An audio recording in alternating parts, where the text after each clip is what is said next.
안녕하세요. 틈틈이와 알아보는 미국 주식 틈틈이입니다. 2026년 1월 16일 금요일 방송 시작합니다. 오늘은 태양광 기술의 핵심 플레이어죠. 엔페이지 에너지. 티커는 ENP. 이 기업 하나만 제대로 한번 파헤쳐 보겠습니다. 네, 안녕하세요. ENPH 정말 흥미로운 기업이죠. 특히 작년, 그러니까 2025년 9월에 아주 기묘한 하루가 있었어요. 바로 그 부분. 저도 그 이야기부터 시작해야 한다고 생각했어요. 그날 주가는 0.05% 하락했으니까 사실상 제자리였는데 거래량이 평소에 거의 4배 반 가까이 터져 나왔단 말이죠. 맞습니다. 이건 뭐랄까 고요한 수면 아래에서 엄청난 힘들이 서로 밀어내고 있는 그런 그림이잖아요. 정확한 비유입니다. 시장의 모든 에너지가 딱 한 점으로 응축된 거죠. 한쪽에서는 어떻게든 이 주식을 던지려고 하고 다른 한쪽에서는 이걸 필사적으로 받아내려고 했던 겁니다. 가격은 그대로인데 손바뀜만 엄청나게 일어난 이 기이한 현상. 오늘 저희가 할 일은 바로 이 힘겨루기 뒤에 숨어있는 기대와 우려, 그 실체가 뭔지 명확하게 밝혀보는 겁니다. 좋습니다. 그럼 가장 먼저 이 거대한 우려의 정체부터 파헤쳐보죠. 가장 무서운 이야기부터 해야 할 것 같은데 2025년 말에 끝난 투자 세액 공제, ITC라는 게 도대체 뭐길래 시장이 이렇게 벌벌 떠는 건가요? 네, 그게 바로 핵심입니다. 이건 단순한 정책 변화가 아니라 시장의 판 자체를 흔드는 지각 변동에 가까워요. 투자세액공제, ITC는 지난 몇 년간 미국 주거용 태양광 시장을 키워온 가장 강력한 엔진이었거든요. 엔진이요? 네. 일반 가정이 태양광 패널을 설치할 때 총 비용의 30%를 세금에서 직접 깎아주는 정말 파격적인 혜택이었으니까요. 그러니까 정부가 사실상 설치비의 3분의 1을 지원해주면서 시장을 키워왔던 거네요. 그런데 그 보조금이 작년 말로 그냥 뚝 끊겨버린 거고요. 바로 그겁니다. 그건 2026년 새해가 되자마자 소비자 입장에서는 하루아침에 태양광 설치 비용이 체감상 수십 % 급등해버린 셈이죠. 시장에서는 이걸 수요 절벽, 말 그대로 수요가 땅 떨어질 일처럼 떨어질 수 있다는 공포로 받아들이고 있는 겁니다. 수요 절벽이라. 심지어 엔페이지 CEO 본인조차 컨퍼런스 콜에서 2026년 미국 주거용 태양광 시장이 20% 감소할 수 있다고 인정을 했을 정도니까요. 와, CEO가 직접 20% 역성장을요? 그건 정말 충격적인데요. 그럼 작년 9월에 그 엄청난 거래량은 이 수요 절벽을 진짜 현실로 보고 공포에 질려서 주식을 던진 사람들과 그리고 아니다. 이건 시장의 과도한 공포다. 이 위기 속에 오히려 저가 매수 기회가 있다. 고 판단한 사람들이 정면으로 충돌한 결과라고 볼 수 있는 거죠. 아하. 매도 세력과 매수 세력의 힘이 정확히 똑같았기 때문에 주가는 제자리였지만 그 아래에서는 엄청난 거래가 오고 갔던 겁니다. 회사가 이 단기적인 고통을 인정하고 있다는 점도 되게 흥미로워요. 2025년 4분기와 2026년 1분기를 사이클의 저점이라고 공식화하고 4분기 매출 가이던스도 시장 기대치를 엄청 밑도는 수준으로 제시했더라고요. 네, 맞습니다. 이건 뭐랄까 매를 먼저 맞는 전력 같기도 하고요. 그렇죠. 어차피 닥쳐올 고통이라면 시장에 미리 알려서 충격을 최소화하겠다는 의도죠. 불확실성을 제고해주는 효과는 있지만 동시에 앞으로 최소 2분기 동안은 실적이 매우 안 좋을 거라는 걸 자인한 셈이기도 합니다. 단기적인 어려움은 이제 기정사실이 된 거죠. 엔페이지가 그냥 막고만 있지는 않을 거잖아요. 이 절벽을 넘어설 다리, 그러니까 위기를 기회로 만들 비밀 무기가 있는지 좀 봐야겠습니다. 자료에서 가장 눈에 띄는 게 지화갈륨, 겐이라는 신소재를 쓴 마이크로 인버터 IQ9인데요. 네, IQ9은 엔페이지의 생존 전략에서 굉장히 중요한 역할을 합니다.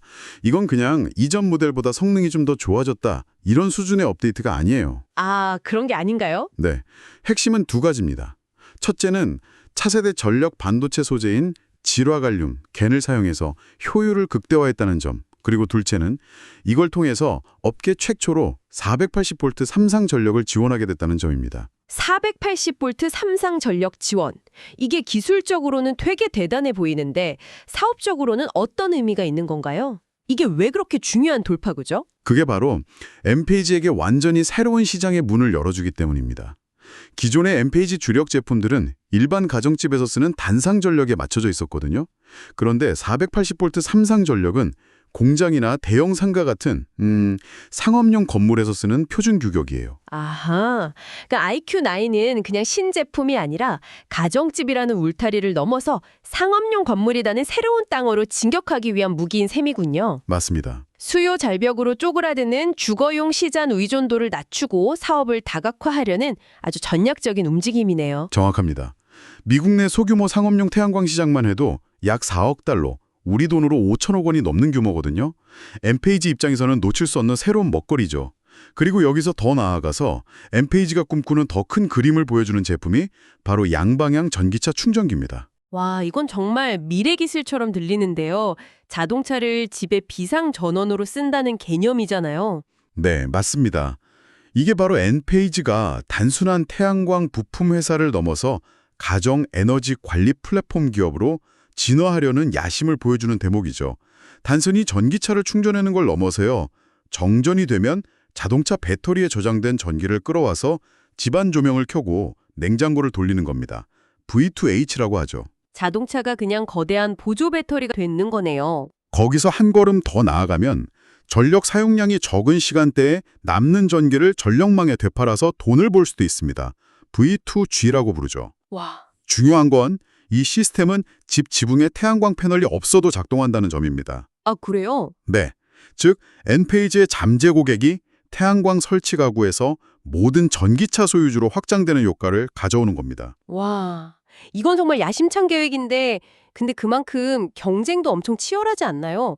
이미 테슬라 같은 거대 기업들이 이 시장을 노리고 있고 뭐 전통적인 전력 회사들도 뛰어들고 있잖아요. 아주 날카로운 지적이십니다. 하드웨어 하나만으로 이 복잡한 플랫폼 경쟁에서 이길 수 있을까요? 그게 바로 엔페이지의 가장 큰 숙제 중 하나죠. 그리고 마지막 비밀 무기는 다시 현실로 돌아옵니다. 바로 4세대 배터리, IQ 배터리 C0인데요. 이 제품의 핵심은 가격 경쟁력입니다. 아, 결국 보조금이라는 정부 도움이 사라진 시장에서는 기술력으로 원가를 낮춰서 소비자 부담을 줄여주는 기업이 살아남을 거다. 정책의 빈자리를 기술 혁신으로 메우는 전략이네요. 네. 4세대 배터리는 이전 세대보다 에너지 밀도를 30%나 높여서 더 작고 강력하게 만들었습니다. 덕분에 설치에 필요한 공간은 62%나 줄었고 총 설치 비용을 수천 달러나 절감할 수 있게 됐죠. 이 세 가지 신기술, 상업용 시장을 여는 IQ9, 고객 기반을 넓히는 양방향 충전기, 가격 경쟁력을 확보하는 4세대 배터리. 이 세 가지가 바로 수요 절벽을 넘기기 위한 엔페이지의 삼각편대인 셈입니다. 그런데 여기서 약간 모순적인 지점이 하나 있어요. 회사는 곧 닥쳐올 겨울을 대비하고 있는데 정작 2025년 3분기 실적은 2년 만에 최고치를 기록했다는 말이죠. 네, 그랬죠. 매출은 4억 1,040만 달러, 배터리 판매량은 사상 최대.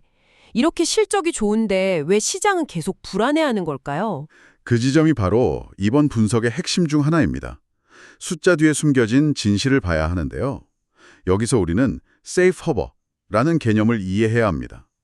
3분기 매출 4억 1,040만 달러 중에 무려 7,090만 달러, 전체의 약 17%가 이 세이프 허버 매출이었습니다. 세이프 허버요?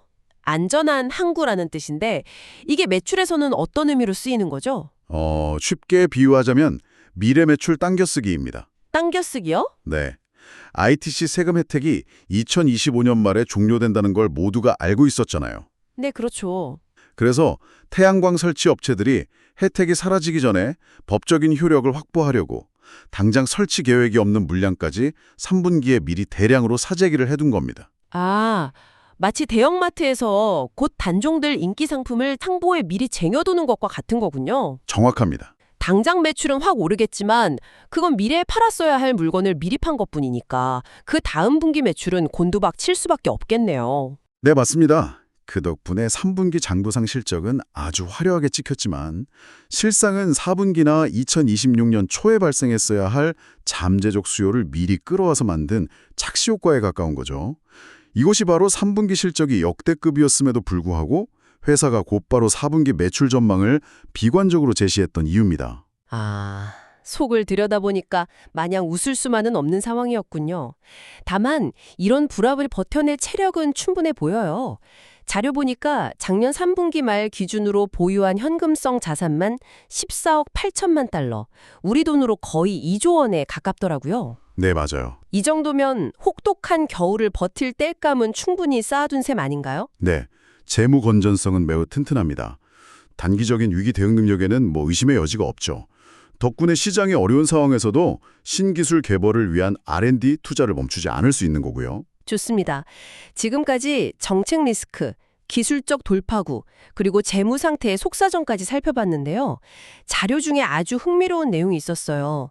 레딧 같은 온라인 커뮤니티에서 나온 사용자들의 목소리였는데 이건 지금까지 우리가 얘기했던 거시적인 이야기와는 결이 좀 다른 아주 미시적인 리스크를 지적하더라고요. 아, 소프트웨어 문제 말씀이시군요.